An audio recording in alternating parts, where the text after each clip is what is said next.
みんなはイケメンぶって喋ってください。わかったー。プロライブのも知らねえけど全員抱いたぜ。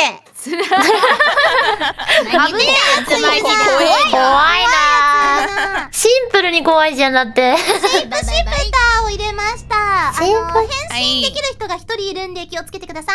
わかったはいはいはい。ー。ミュートすんのか。あ。はい。あ、そうか、イケメンか。僕がみんなのこと殺してあげる。ラーミン先輩をまず殺しちゃおうかな。高根といるじゃん。お前デートしてんじゃないよ。俺がお前らの中引き裂いてやるよ。どうなんだろう。高根は何してんだろう。高根わからんな。みんなおいでおいで。わーでも二人固まってんな。俺が分からしてやるよ。はい。僕、冴えてるかもしれないな。えい。こっち行くか。上上がってっちゃったっていうか。よし、子猫ちゃんたち、どこにいるのかな。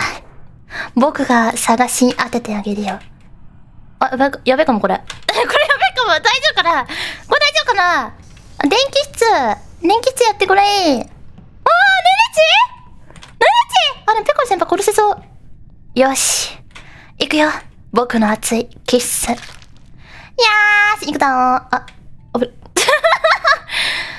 そしたら、はるき先輩のこっちに行くか。一緒についだか。ほら、おいで。おいで、子猫ちゃん。子猫ちゃん、猫ちゃんなのかキツネちゃんなのかわからん。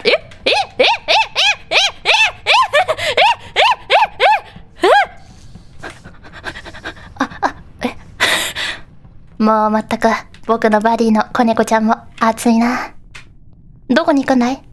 どっか行ってしまったな。ところで人はどこにいるんだい？僕全然出会わない話していいか？勝っ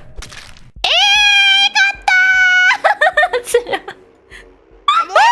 ーそれ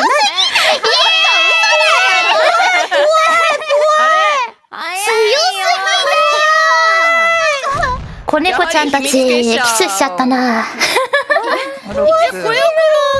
いなかったな。イケメンなんてやってなかったレベルで入ったんだよ。間違えた。イケメンなんか忘れてたわ。これしちゃった。美味しかった。バクバクバク。ありましたかあれ。